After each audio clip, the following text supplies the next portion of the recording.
What's up guys, welcome back to Pat Outdoors. This is going to be part 2 of the Kayo mini drift quad project. Today we're going to be adding the additional motor mount at the bottom side of the frame and the bracket on the back side of the frame for the seat, so we can finally take this thing out for the first time and see how it rips.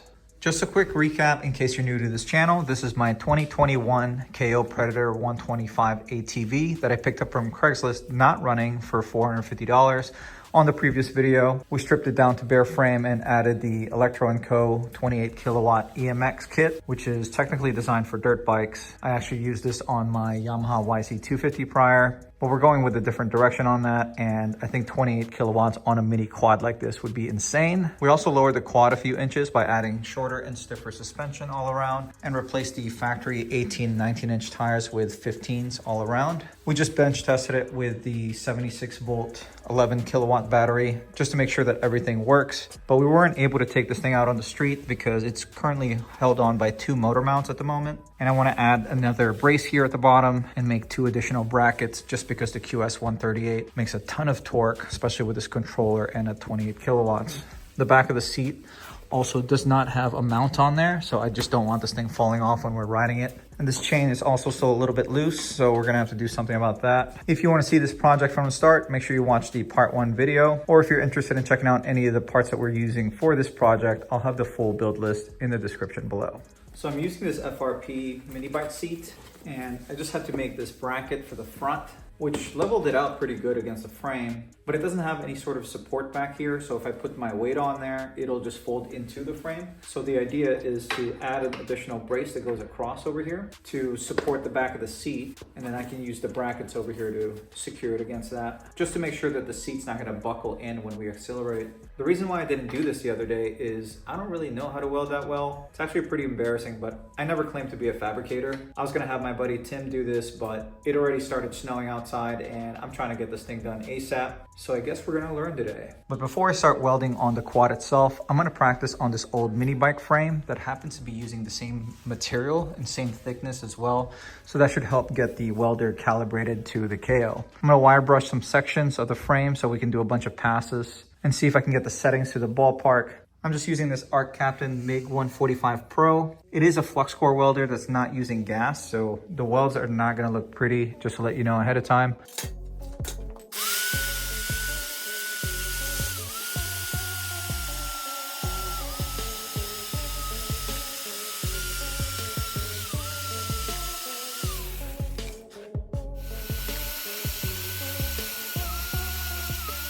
I'm gonna use this tab as a ground.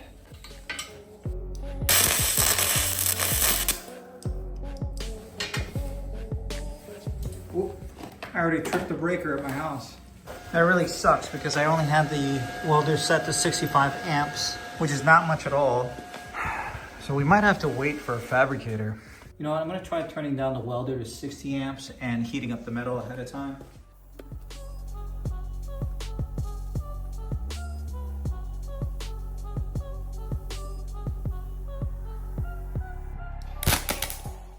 Yep, no go.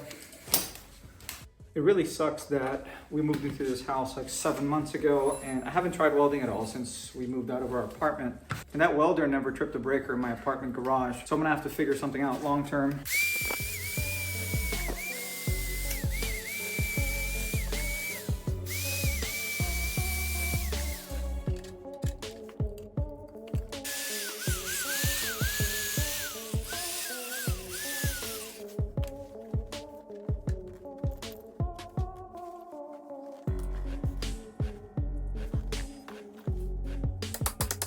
If I could just have enough power on the welder to tack 4 little spots, I think that'll at least be safe for us to take this thing out. Then I can just have the fabricator clean things up and finish the welds along with the motor mounts later on after the snowstorm. Dang, I forgot to grind a spot for the ground.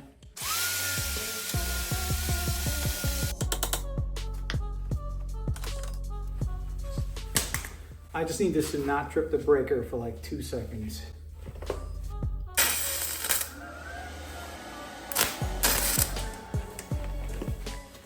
You got a little bit of a tack in. This side didn't really penetrate well.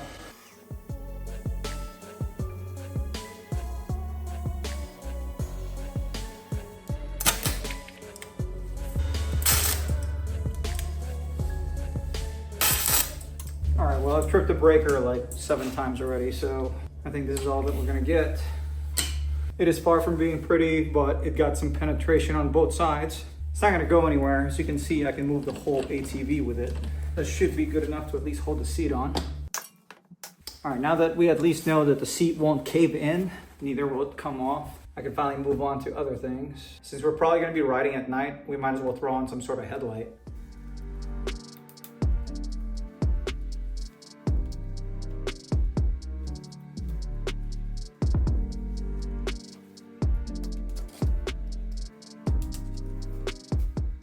I'm just using a rechargeable LED headlight. Just keeps things simple. There's a couple different modes and I don't have to do any sort of wiring. At least for the meantime, we're pretty early on in the build. I'm likely going to be tearing this whole thing down to bare frame anyway to repaint the frame, swing arm, control arms, and clean up all the wiring. I'm also going to wire up a tail lamp with a functional brake light on this since it had one from the factory. There's actually brake switches. Right now, I pretty much just want to confirm that the drivetrain, suspension, brakes, everything is functioning as designed, just so we know that things are going to go smoothly later on. Next, I want to fix this super loose chain tension. That's actually how it sits with the factory adjustments already maxed out. I'm actually replacing the original chain tension adjustment hardware with these new ones that are shaped slightly differently. They don't have this shoulder at the end of the threads. It maintains the same diameter as the bolt itself, so it's able to pull through a little bit further on this hole, which technically should allow me to swing the rear axle back another 1/4 inch, which is hopefully enough to tighten this chain tension.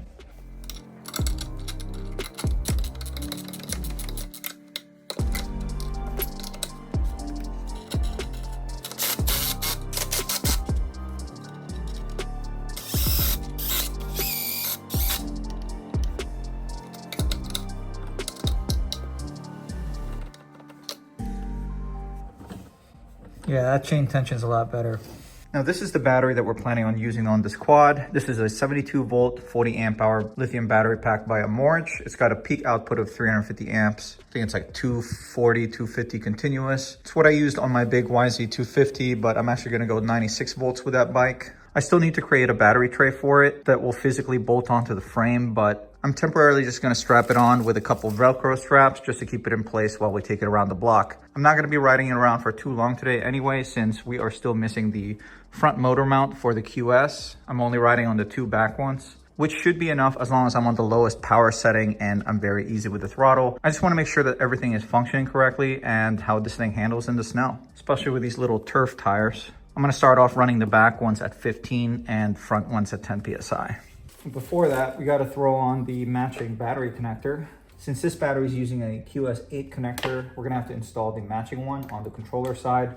It still has an XT90 on it. I ended up just staying in with my kid last night, so we're going to be taking this thing out in the daytime. I see a lot of the streets have already been plowed, so hopefully we're going to find some place to have fun with this.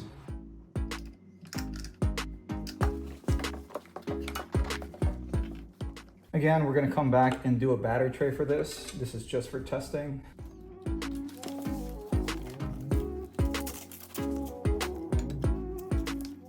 I actually love these straps for my Razor installs. These are from Curb Hopper. It has a buckle on the other side, so if you really pull on it, it's almost as tight as a ratchet strap. So just that one strap alone, this battery's not gonna go anywhere. But I'm gonna do an additional strap over here just to make sure we don't lose our $900 battery. I think this is how I'm gonna have my battery oriented though. Just seems like such a perfect spot for it. Yeah, that is not going anywhere.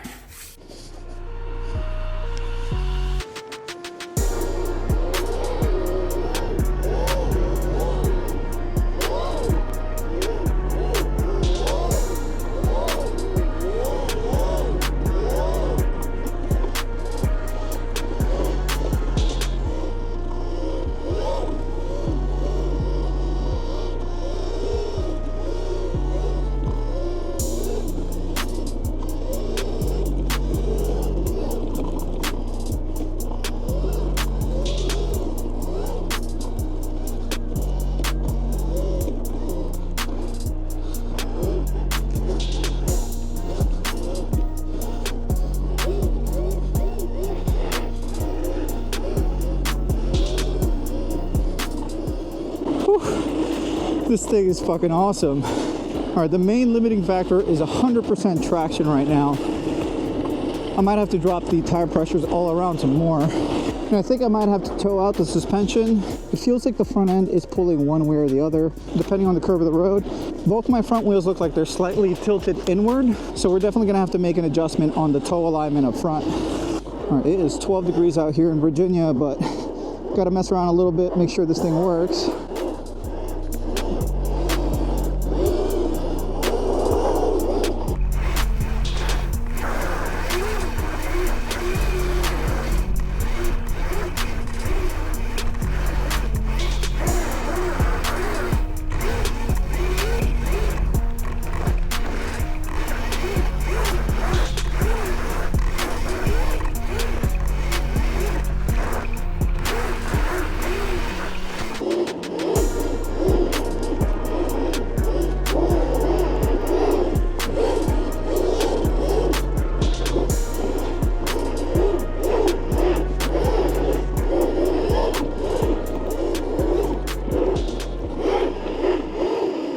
Zero traction whatsoever. I feel like we found the perfect parking lot. Mind you, this is the lowest power setting we have on here, so I'm doing the best I can.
All right. I feel like I'm starting to get the hang of this.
All right, that's more like it.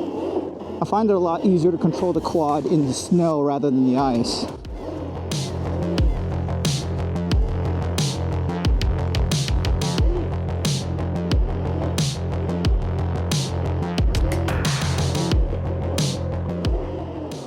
That is way too much fun, man. I cannot wait till we get this thing really set up for drifting. I definitely have to do something about the alignment, 100%. The front toe just seems a little bit too much towed in. I gotta tow it out some.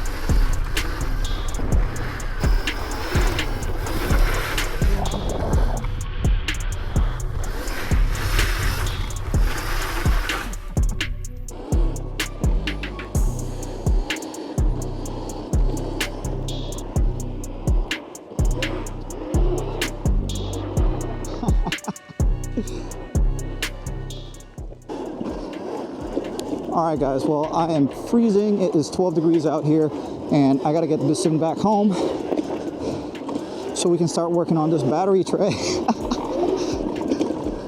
But if you enjoyed today's video, do me a favor and hit that like button. And if you like this kind of content, want to keep up with some of my projects, such as this drift quad,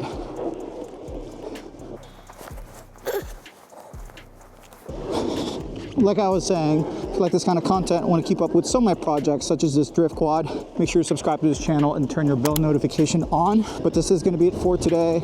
Thank you for watching.